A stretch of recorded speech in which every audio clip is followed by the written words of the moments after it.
Yeah, so hope you're all doing well here on our final day of class. Um, as I mentioned in the beginning of last class, it's very important that you complete the final quiz that you have that's due on the 15th, which is a week from Monday. Also, if you haven't done so, to fill out a teaching evaluation form that is you can link to through Canvas. This final class will be again about W.E.B. Du Bois, and we'll be talking about his work, his famous book called The Souls of Black Folk, which we left off with last time. And then we will transition to his next work, which was called The Souls of White Folk. So in this latter text, Du Bois shifts the focus towards looking at whiteness and the social construction and the historical construction of white supremacy in the United States and in Europe. So that'll be the way that we will end the semester on. If we don't make it to the end, I just want to make sure to say everyone like how I appreciate the good discussions that we've had both here in person, well, not in person, but synchronously on video and on perusal. I've really enjoyed especially the written discussions that we've had, conversations that we've had on perusal by way of the reading. And so I just wanted to wish everybody, good luck in the future with whatever you choose to do. And I hope that this class has been enlightening in some sort of way that will continue to come back and pay rewards and dividends with you long after the class is over. Something that has given you, in one way or another, something to think about, and in some way that I hope like enlightens you and makes your life better. Okay, so um, let me go to the screen share mode and pull up the text. And we'll start in on the Souls of Black Folk. Let's see, where is this?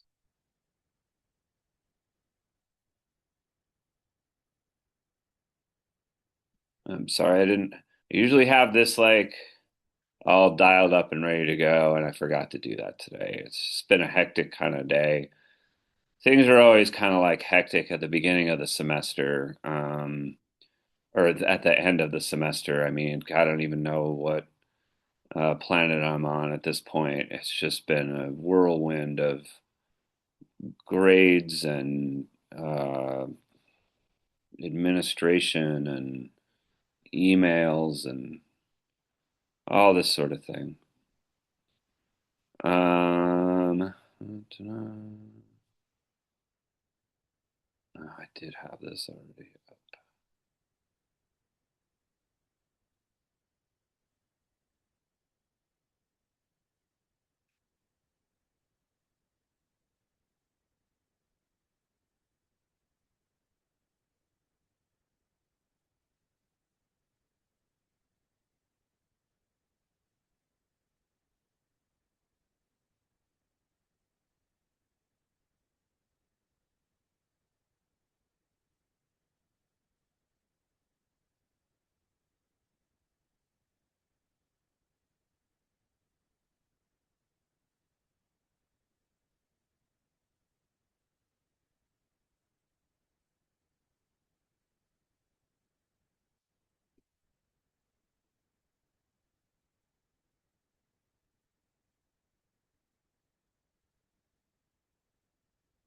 And of course, it's like super slow today.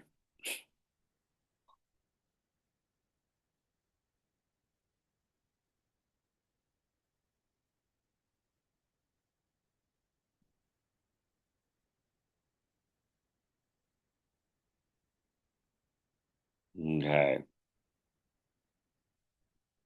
So we left off with talking about the souls of black folk.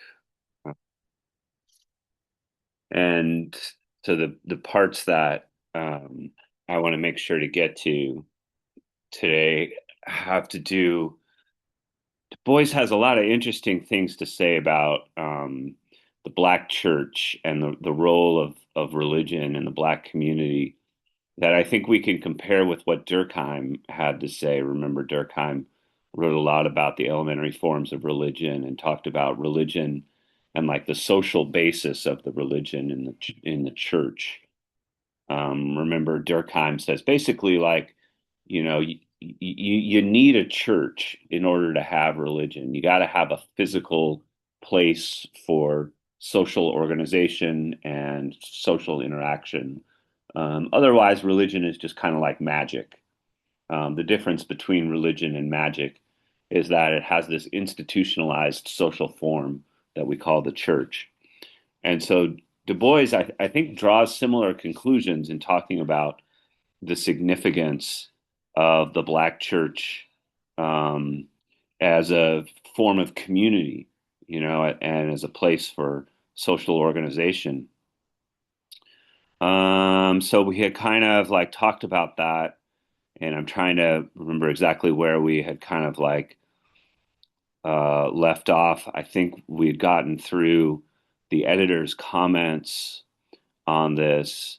And then, yes, because I remember I had talked about um, Du Bois's his different kind of style with which he writes in this book, where he had gone from this kind of like this very empirical, scientific, kind of like dry and neutral or objective style that he wrote his book about Philadelphia with, this kind of very dry scientific style, to the way that the Souls of Black Folk is written, which is in a much more poetic, and also draws on like his own autobiography, and at times there's very stirring prose. Du Bois was a very vivid and like passionate writer, and that doesn't necessarily come through in his first book, or in his early sociological books.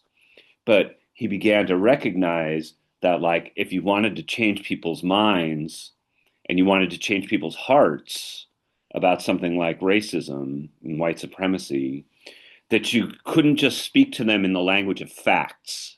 You couldn't just speak to them in the language of like science and numbers and things like that. You had to also speak to them at the level of the soul. You had to speak to them through the language of spirit, through a more at a deeper humane level, and that's what he's trying to do in this second text in the Souls of Black Folk. So that was sort of like where we had been kind of like left off, and so here we shall get into um, his discussion. I think again very important around the question of like spirituality, and the role of religion in the Black community.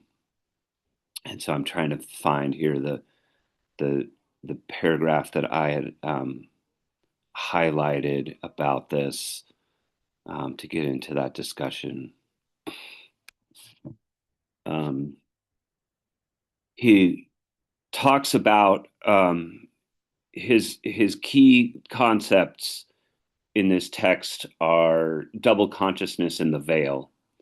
And so I had posed this kind of question where he says, leaving then the world of the white man, I have stepped within the veil, raising it that You may view faintly its deeper recesses, the meaning of its religion, the passion of its human sorrow, and the struggle of its greater souls.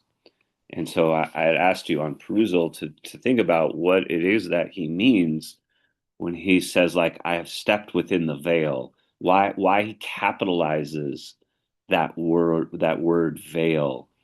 What it is that he's talking about when he says that he's left behind the world of the white man in order to step within the veil. I ask this because I'm not entirely sure what he means by it, but it's clearly something that's very significant to him. Go ahead, Kai.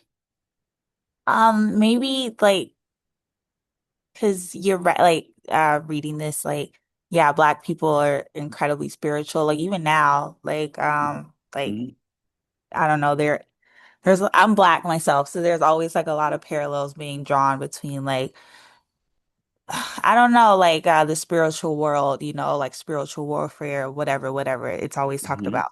So maybe the veil, I don't know, like I don't know, like I guess maybe like more of like the leaving behind the notion of I don't know, like more of like the spiritual aspect of things mhm. is what I'm thinking he meant by the veil.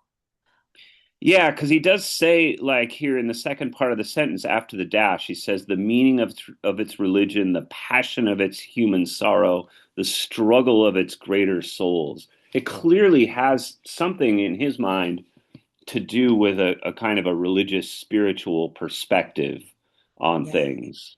Yeah. Like he's stepped, outside of a certain kind of perspective, and maybe it's the perspective with which he wrote his earlier book. And maybe that is the perspective of like science and empiricism and this sociological perspective, and he stepped into like a more spiritual kind of perspective to consider, sorrow and the soul and this kind of thing. Hmm. Yeah, I don't know. Precious, you had a hand up too. Go ahead. I would think that my interpretation of this reference, he meaning the veil, is Hmm. often seen in the Bible. It is closely related to the biblical terminology, Hmm. but my my personal preference or my personal idea of this would be that he's saying that he left behind the white man's world and stepped within the veil, meaning that it it ties into that double consciousness. It's like what we live in right now is with the social norms and everyday life. It in a black community that's considered the white man's world. It's where Hmm. things work to the benefit of the white man, but to live as a black man in the United States is to sort of walk around with this veil between reality and the reality of what society expects as well as the reality of what your actual reality is. So, in Hmm. order for him to be able to process and fully understand and comprehend the complexities of the Black man in society and just how we fit and how things work for us as compared to the majority of the population, you would have to sort of place this veil on your face because Hmm. what everybody else see is not what you see. There is always going to be something in between you and what you are trying to obtain.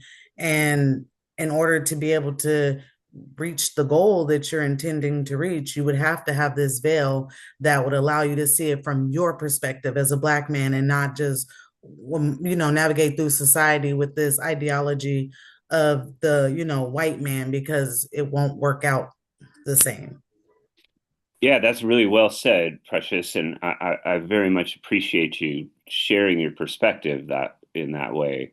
I think that is kind of like what he means. It's related. Clearly, it's related to this idea of double consciousness. The idea of like, how people internalize the way that like white society sees them.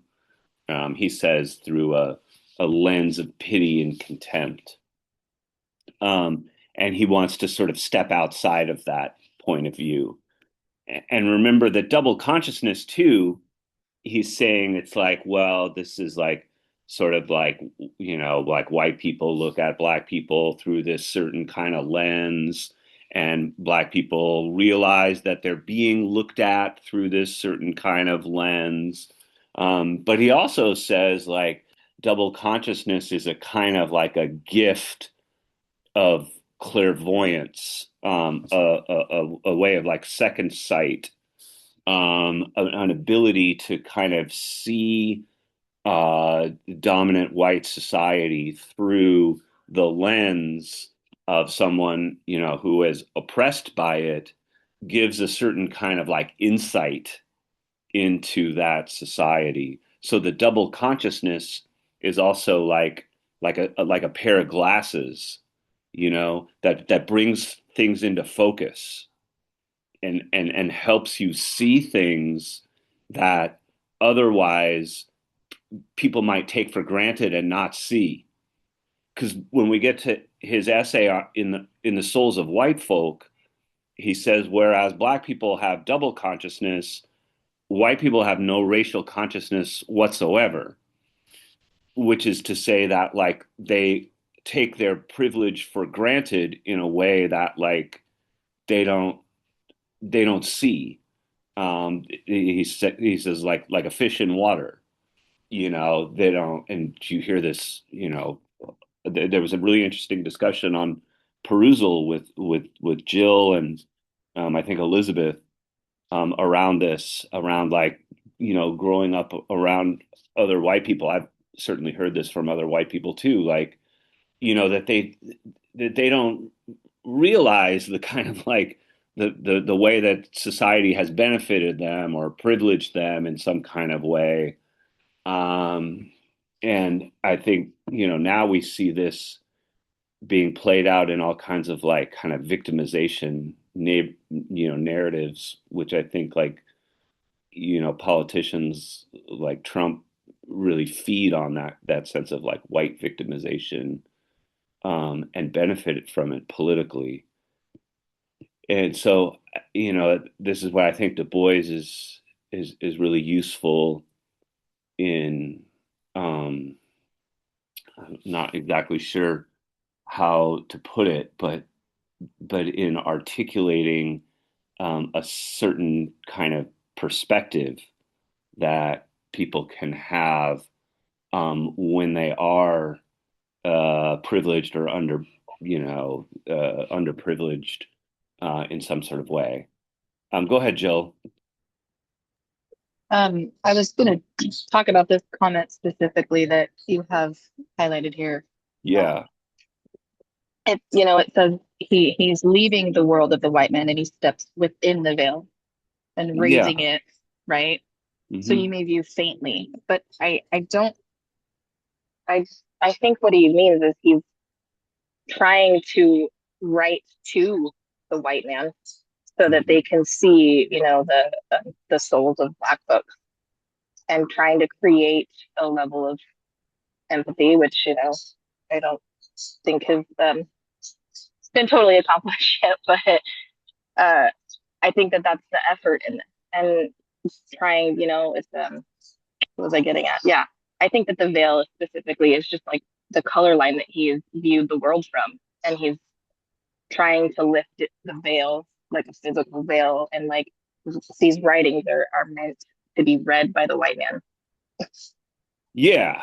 I mean, he is You know? certainly writing. I mean, I think that these are all essays that originally appeared in the Atlantic, you Yeah. know, right? So these are all things that, would have had an overwhelmingly white audience. Mhm. Yeah. Um, so I hadn't thought about that. I'm sorry if I interrupted you. Did you want to continue? No, you're fine. That's good. Uh, cool. Yeah, I mean, you notice like he says here in the next sentence, like, that he begins each chapter with basically quoting from what he calls like sorrow songs.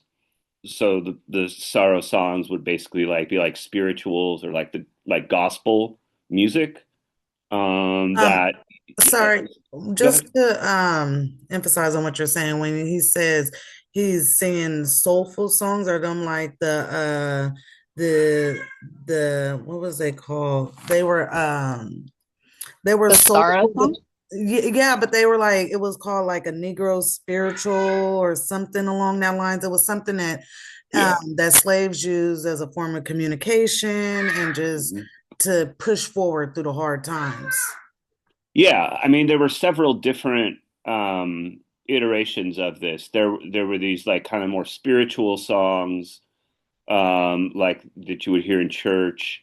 There were like work songs that people would do, like, when they're, working on the railroad, and, like these kind of call and response songs they would call what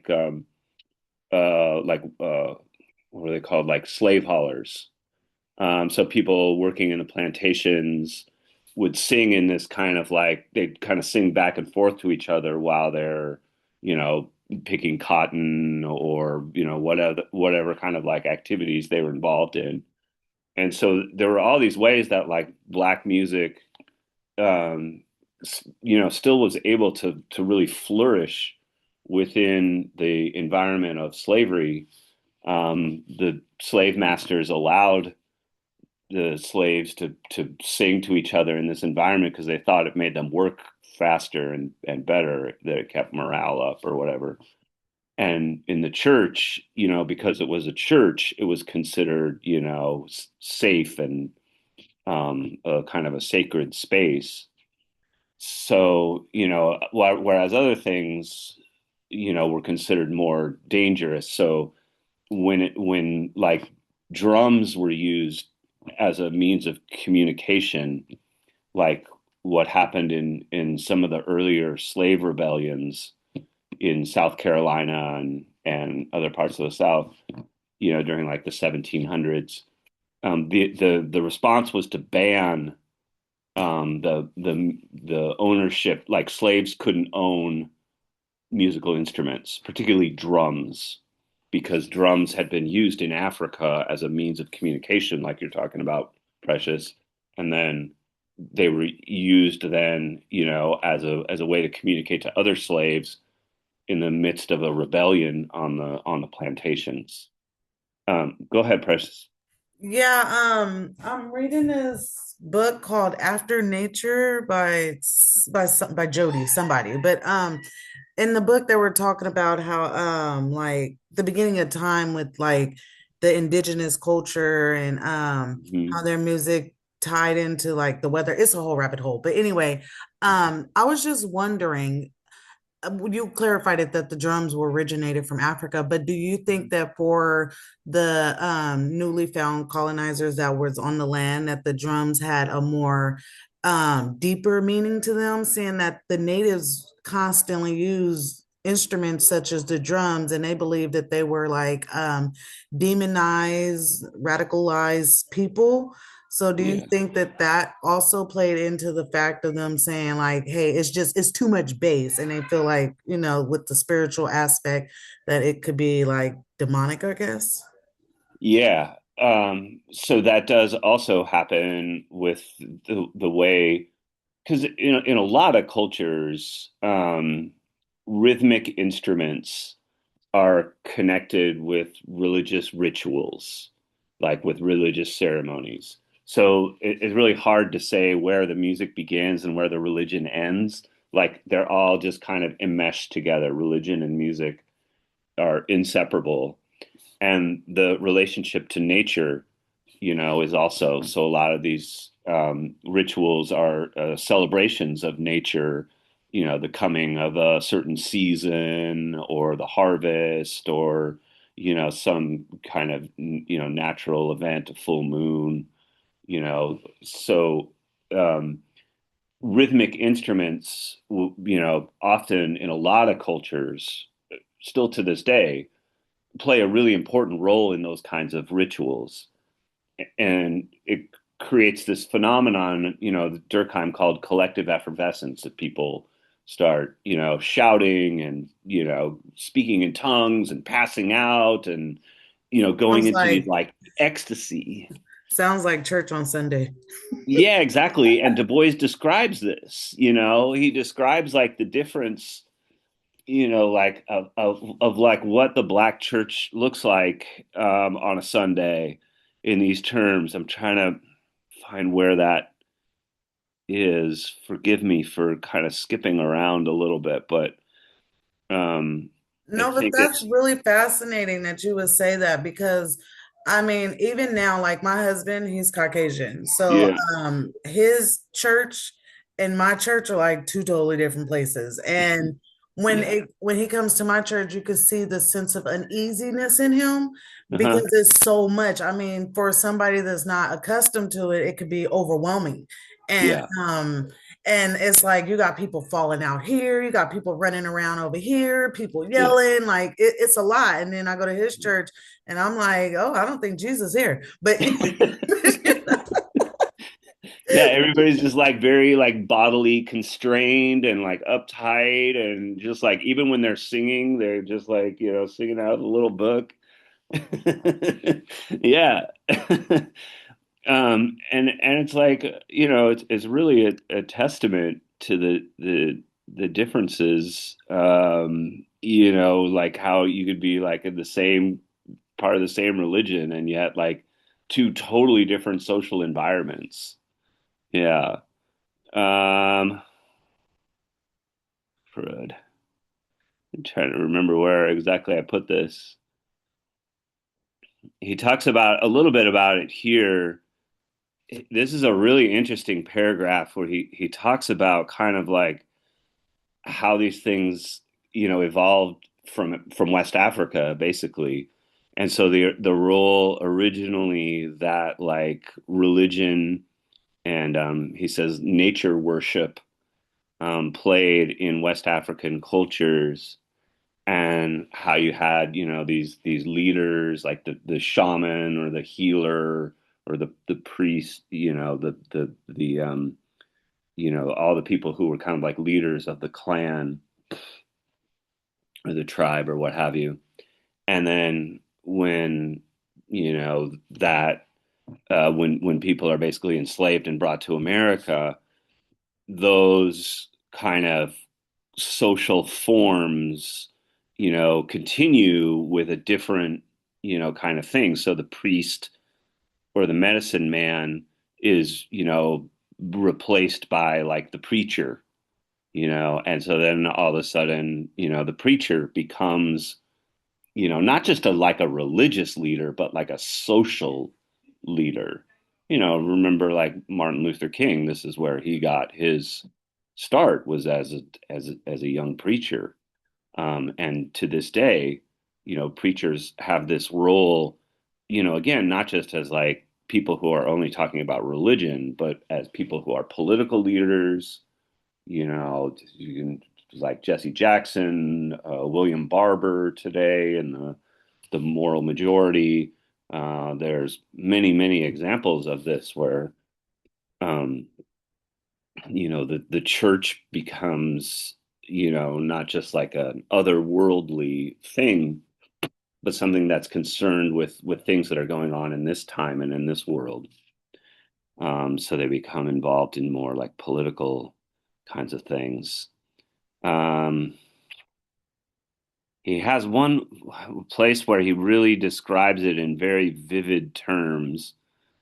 Here he's doing it a little bit more kind of like analytically. And so I asked you to think about the way he's describing the black church here. I asked you to think about in relation to what Durkheim says, that every religion needs a church, and that it needs a form of social organization attached to it. I think it's this. It's in these two paragraphs here. He starts talking about the connection with religion and church and sort of like what these things looked like. He talks about here the frenzy of shouting when the Spirit of the Lord passed by and, seizing the devotee, made him mad with supernatural joy. Was the last essential of Negro religion and the one more devoutly believed in than all the rest. And then he says, like, it varied in expression from the silent, rapt countenance or the low murmur and moan to the mad abandon of physical fervor, the stamping, shrieking, and shouting, the rushing to and fro, and wild waving of arms, the weeping and laughing, the vision and the trance. All this is nothing new in the world, but as old as religion, as Delphi and Endor, and so firm a hold did it have on the Negro that many generations firmly believe that without this visible manifestation of the God, there could be no true communion with the invisible. All right. So that, I hope that that kind of conveys a little bit too of just what a fabulous writer Du Bois was in terms of being able to convey this kind of experience in such like visceral prose, and just what an impassioned writer he was. And again, like what a code switch this is from the way that he had written about the black community in Philadelphia just a few years earlier in this very dry, analytical, scientific tone to this kind of tone that is, that I think is a better match for the thing that he's describing. He's describing this very kind of spiritual experience, in this very vivid poetic language. This is one of the many things I very much appreciate about Du Bois as a not just a thinker but a writer. Um, let's see. So the spiritual strivings here. He talks about wanted to make sure to highlight. So here is where he talks about the idea of double consciousness, where he sort of defines it in a very, um, uh, again, very vivid language, where he's talking about, something that I would encourage you to compare with like Marx's concept of alienation. The editors also encourage you to do that in so far as like he's talking about how a persona becomes like kind of divided. He says like an American, a Negro, two souls, two thoughts, two unreconciled strivings, two warring ideals in one dark body whose dogged strength alone keeps it from being torn asunder. So remember, alienation in Marx's sense is to be separated from oneself in a way, to be kind of like a torn self, a divided self, and a divided self that has lost some part of its essence.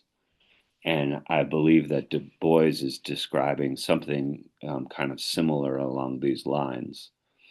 So a lot of this thinking, is very parallel with stuff that we've talked about with Marx and with Durkheim, and I just wanted to sort of point that out to, kind of bring us full circle in this class.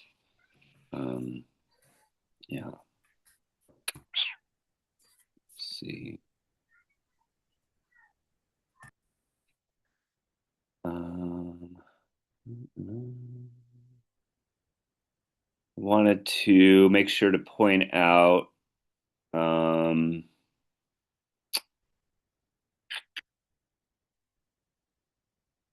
this debate that he's been having with Booker T. Washington. I mentioned here before, as I say, the crux of his beef with Booker T. Washington is spelled out in this first paragraph really well.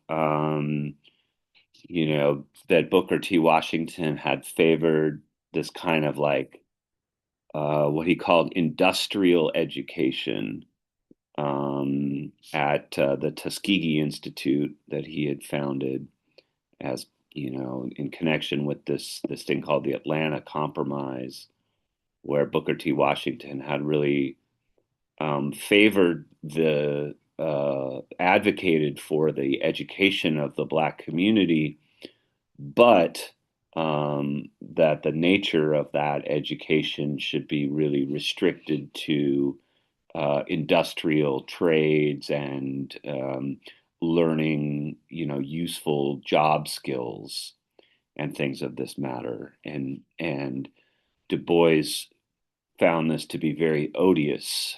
Du Bois, as a man who studied history and art and philosophy and German culture and all this kind of stuff. He believed that that's something that everybody should be able to have access to and to study. That we should all have a sort of a liberal arts kind of education. Where Washington wanted to really kind of limit the education of the Black community to things that were um, more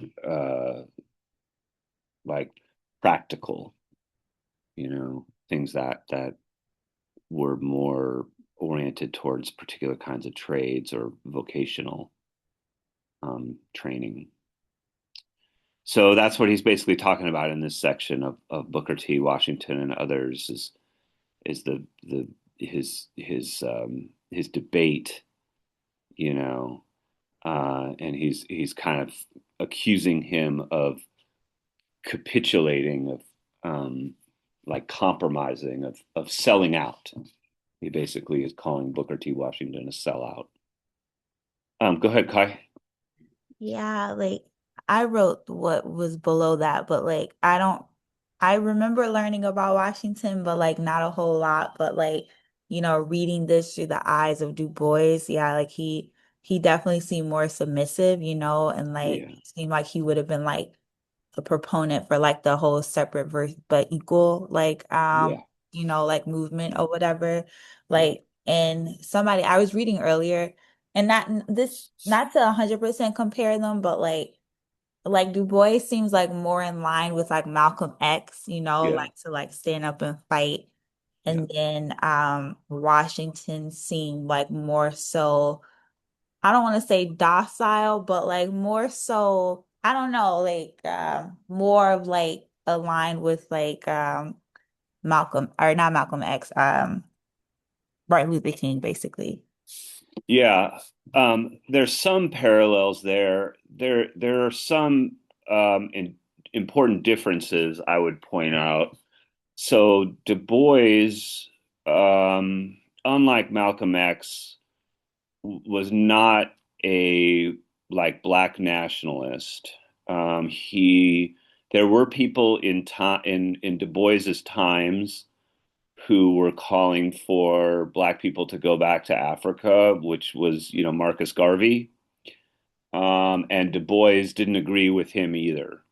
Du Bois did not think that Marcus Garvey's ideas were, he basically thought like black people should stay in America and that their fight was here in America, whereas Marcus Garvey thought black people would never be accepted in America and that they should go back to Africa.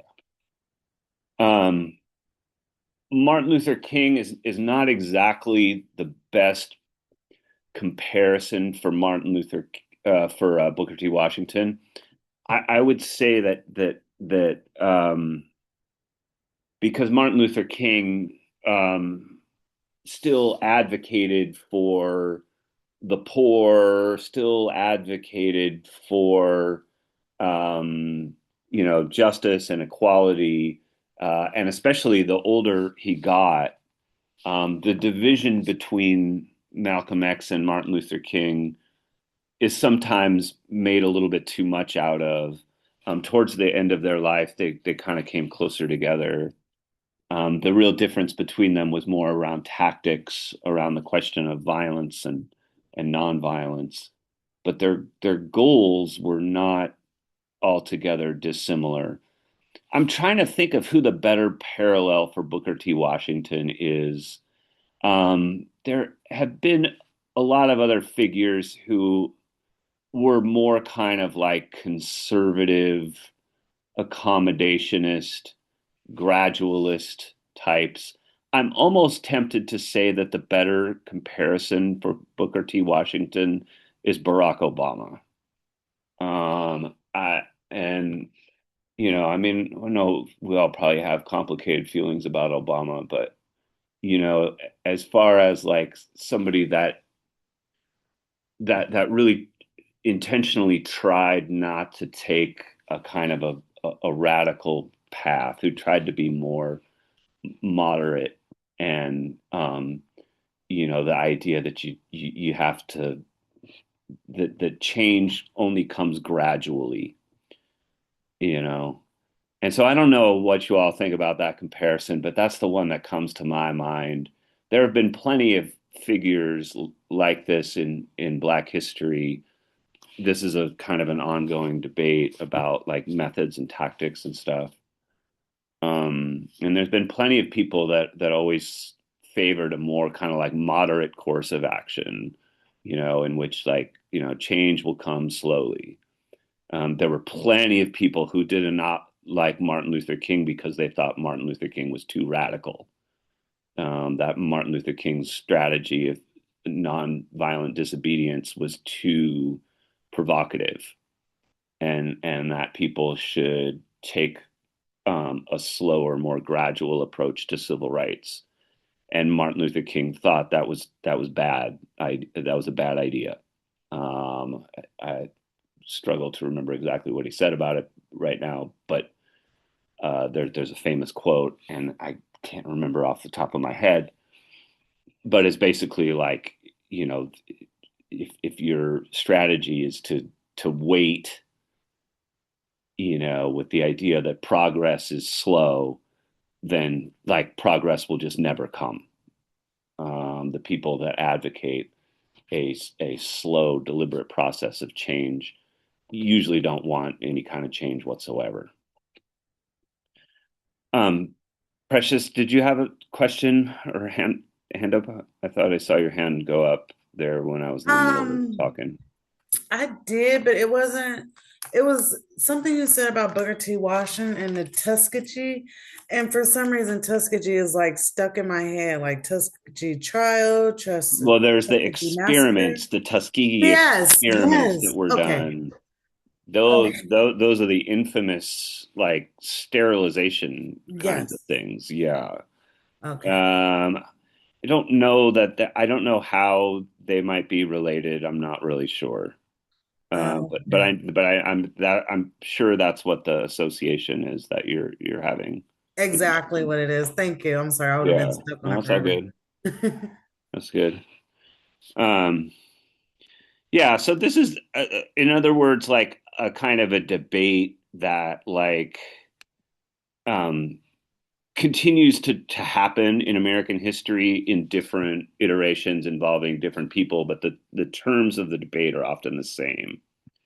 Um, Here you get this interesting thing where like Booker T. Washington's idea is like Black people have to kind of like uplift themselves through hard work and industrial training and this kind of thing, and Du Bois has this whole kind of criticism of that culminates in these 3 points that he makes here. He says like, Washington's idea was, that Black people should become businessmen and property owners, and, that there should be this kind of like economic uplift. Du Bois says, but this is utterly impossible under modern competitive methods for working men and property owners to defend their rights and exist without the right of suffrage. So, like, this is like kind of like an unrealistic thing to expect that people are, all of a sudden going to become entrepreneurs or businessmen, and, when they can't even like vote, you know. And then he says, secondly, he insists on thrift and self respect, but at the same time counsels a silent submission to civic inferiority, such as is bound to sap the manhood of any race in the long run. So, like, Booker T. Washington is preaching out of 2 sides of his mouth. He's saying, on the one hand, that, Black people need like self-respect, but also on the other hand, that they need to be deferential and submissive in the face of, Jim Crow segregation. And it's like, how are you supposed to maintain self-respect if you're, just like, yes, sir, if you're in that kind of deferential, submissive perspective. And then thirdly, like he advocates common school and industrial training and depreciates institution of higher learning.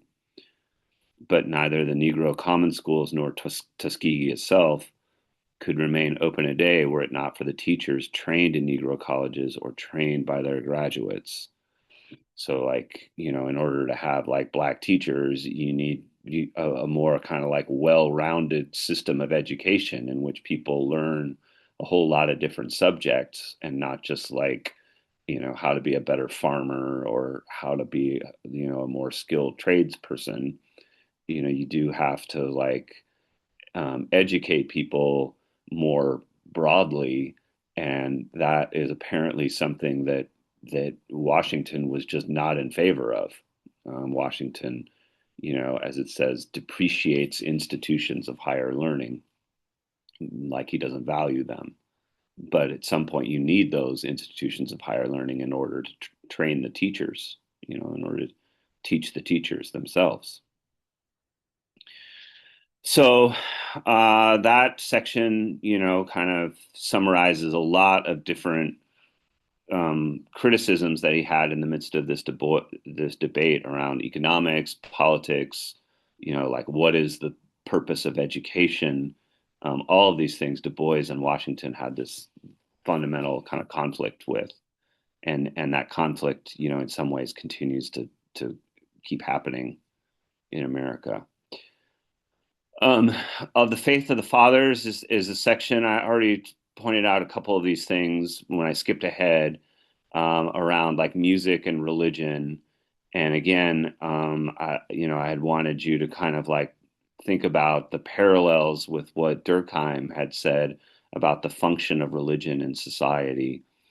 And I think that this is, again, a pretty powerful section which looks at the Black church and then like thinks about like where did this social organization of religion come from, traces it back to Africa, traces it back to the role of religion and spirituality and music in African culture, and saying that this is something that kind of survived slavery but in a modified form. So, what the church and Black music looks like in the American South is not the same as the way it looked in West Africa. It had to adapt and change to the circumstances of Christianity and the larger sort of circumstance of white supremacy and slavery. And so it had to adapt, but at its roots, Du Bois is saying you can go back and you can find these dynamics within the Black church in America. You can find their roots in Africa. That's essentially what he's talking about here. And there's also this kind of this, what's added to it is this kind of gospel of redemption, this promise of freedom. So, Jill, I thought you had a really good comment here around, the idea that you can just wait for God to come save you creates two different outlooks. One in which you do nothing and wait for the divine to free you, and the other where you give up and act out. And so this was this sort of the way that Christianity, provided a message, I would say, that Black people interpreted differently than white people. Say like the story of redemption, or the sort of the Old Testament stories about Moses leading the enslaved. they people who were enslaved in America interpreted those kinds of stories and the Bible in general from a different lens, and emphasized, some things more than others. And so, in a way, like Christianity developed in the Black community in a very with a very different interpretation and a different practice. Like Precious was describing the differences, between the white and Black church, that are still, evident today. And so I find that very interesting to think about the way in which, like, the same religion can be practiced and understood in very different ways. You know. Um,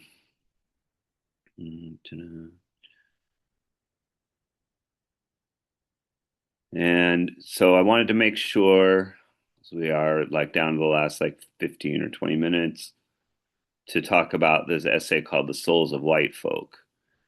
Now, you have to contextualize this essay in where it was written. It was originally, I think he started writing the essay in like 1910, but then it really came to fruition in 1920. And so it was during this period during and after World War One that is really pivotal in a lot of respects. And it's pivotal in the whole world, this period of World War One, and it's pivotal in the history of Black America in the United States. Um, During this period, like 1917, 1918, 1919, you have a huge migration of Black Americans that are leaving the rural South and coming to cities like Chicago, Detroit, Washington, D.C., New Orleans, Nashville, etc. It's sometimes referred to as the Great Migration, this sort of mass migration of Black Americans who, for generations, had been living in rural parts of the South, and they begin to move to northern cities. And they're doing that basically because for like two reasons. Like, on the one hand, there are jobs in those industrial cities, especially because of the war. So in wartime, you have to, ramp up the industry, you have to ramp up production and manufacturing, and that creates a demand for labor.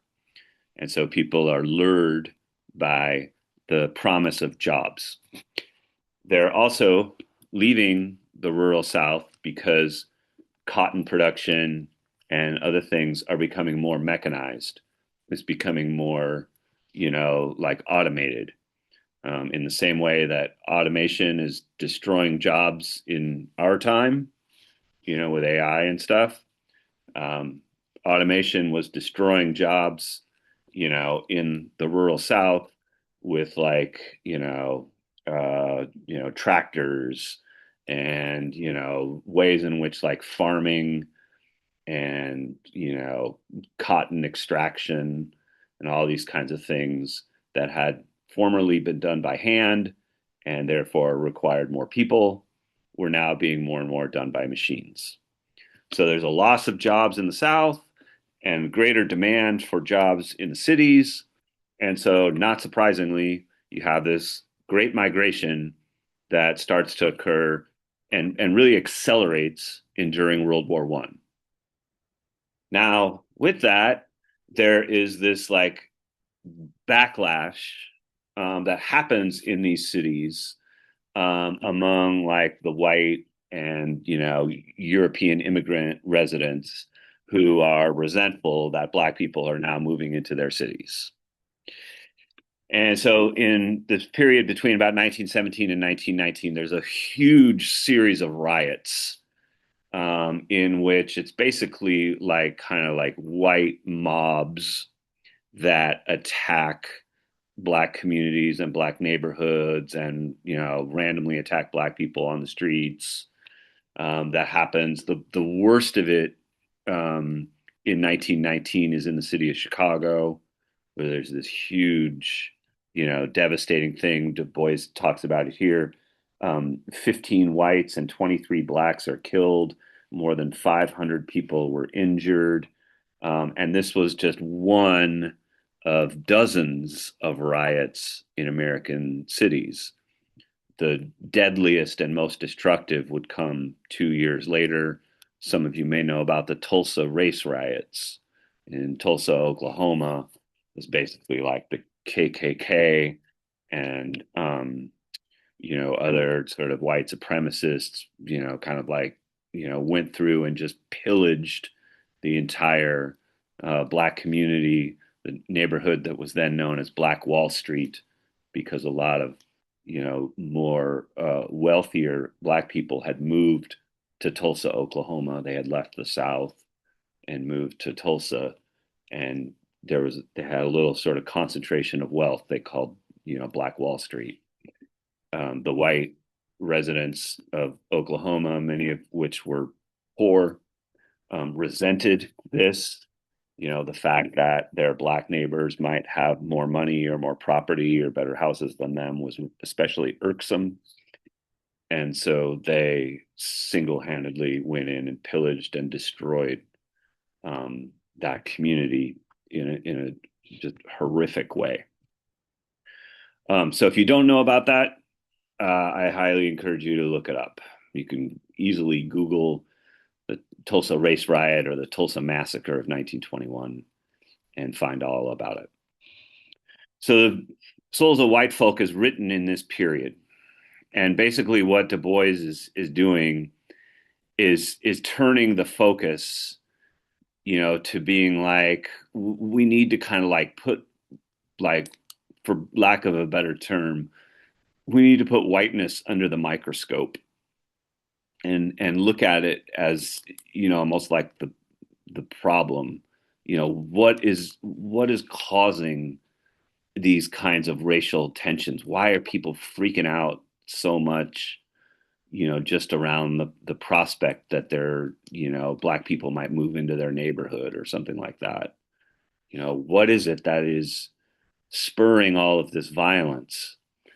Du Bois thinks it's at one level very irrational, that there's a fear and an anger and a resentment that is driving this kind of white racism and, like, frankly, terrorism, that he seeks to explain.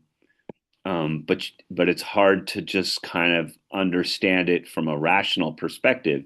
In some ways, it doesn't make any sense. It's a more of a psychological kind of phenomenon, or it has to be maybe understood and explained using psychological tools, because it's rooted in a lot of, like, fear, anger,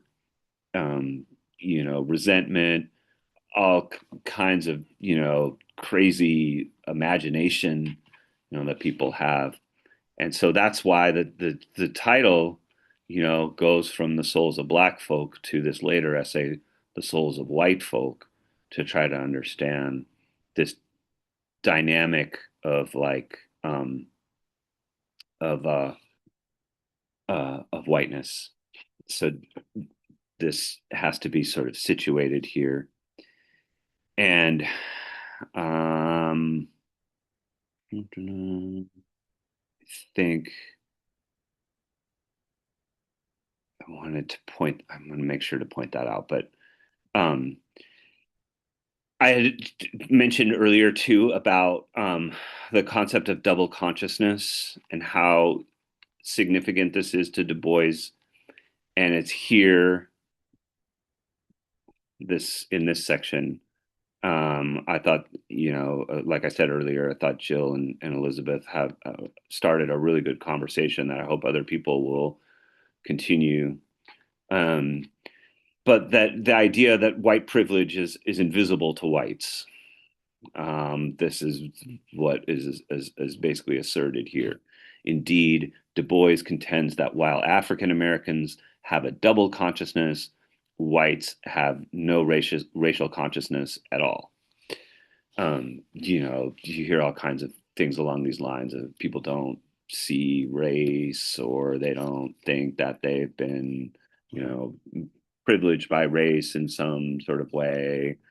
They don't have a social recognition or a consciousness of these dynamics.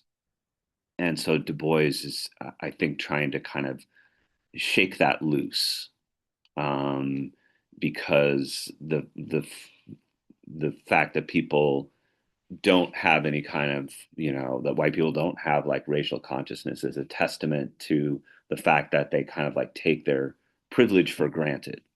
In other words, just as the fish in the fishbowl is the last to know that it lives in water, the white man does not realize what it is and what it entails to be white. This is a thing in my own life. I have tried to, raise my consciousness of, basically by listening to, non-white people, and in a way that has, growing up as a white kid in LA, I basically took these things for granted just as much as anybody else. I didn't really like think about race or racism, or like, why we lived in the suburbs and, my non-white peers lived in the city, like none of those things like affected me, or, came into my consciousness at all. I was like the fish in the fishbowl. And then, like a lot of things happened in the course of me, growing up, like the Rodney King beating in 1992, happened when I was a really young man, and that really affected me. The uprising in LA in 1992 was a big impact on me. Go ahead, Jill. I was gonna say one of my first like experiences where there was like recognition of like how deep like a personal level of racism, even though you don't think that you're racist, whatever it is. I was on Stumble Upon in the early 2000s, and I stumbled upon a Jane Elliott video Uh-huh. where she does the blue eye brown eye experiment. Yeah. I don't know if you've ever watched that, but you kind of sit there and go, oh my gosh, people are, Can you there's, could you how do you explain that not? briefly for the benefit of everybody else in the Yeah, class? it's the Jane Elliott Uh-huh. video of the blue eye brown eye experiment.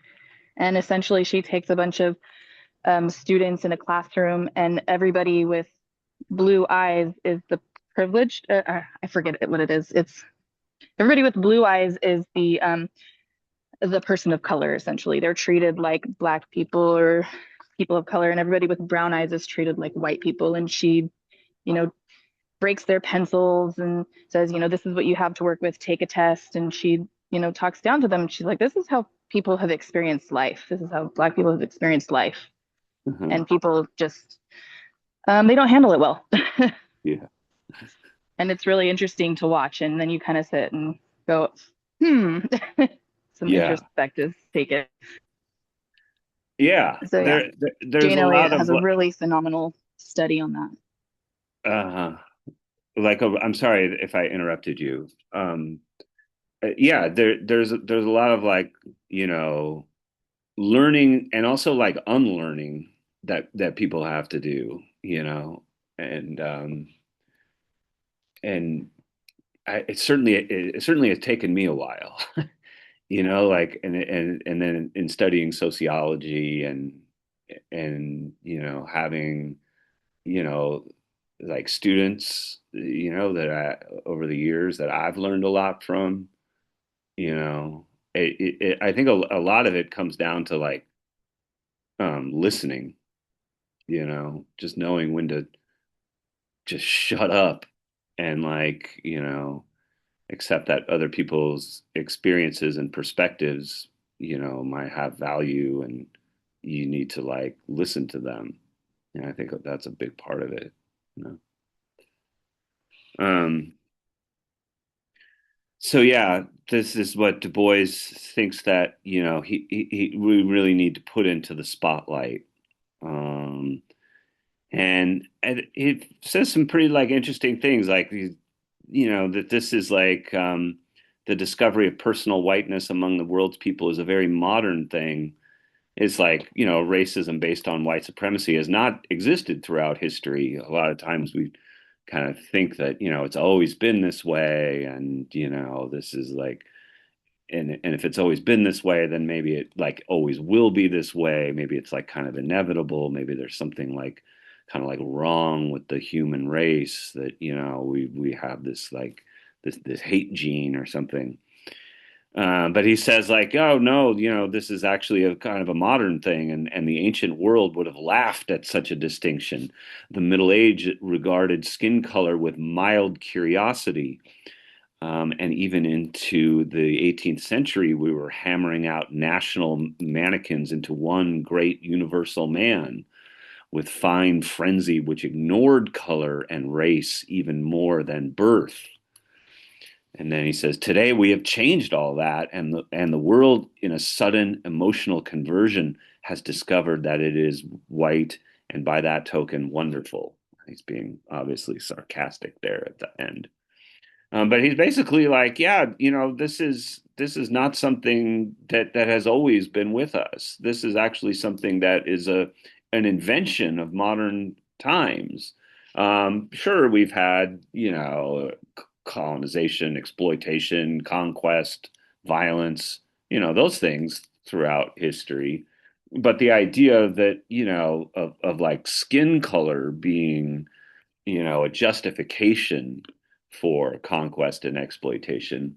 This is really a kind of a modern thing that, is traceable maybe back to, I don't know, like Columbus in 1492, or this sort of like the colonization of the New World. Maybe that's where it begins.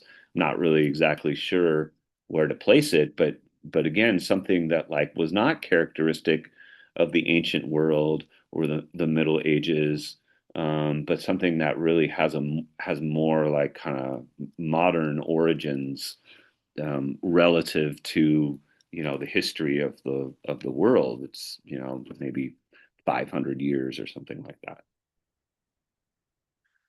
Um, Jill, did you have a question, or is your hand still up? No, I think I tried to lower it.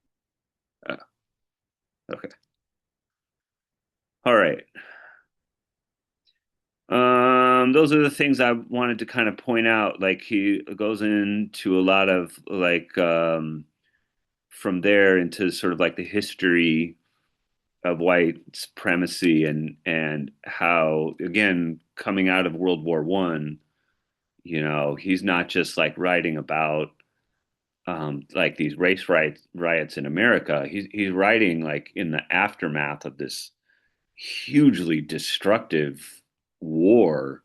And he says here that the war has been kind of motivated here in this paragraph, this second paragraph.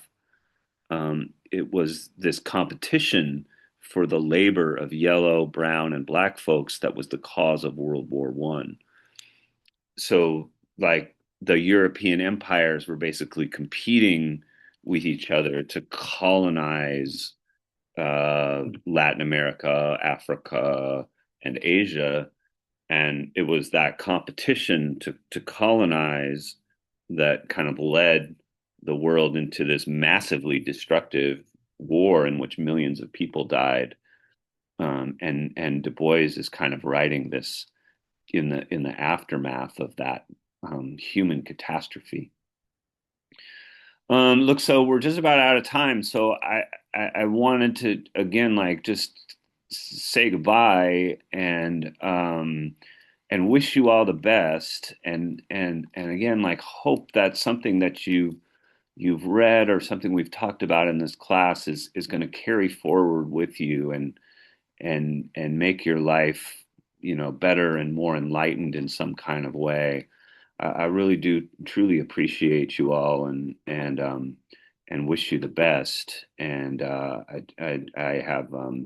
I have certainly learned from us here, and from listening to your perspectives and reading the things that you written in these perusal assignments. And so I appreciate you all and wish you the best.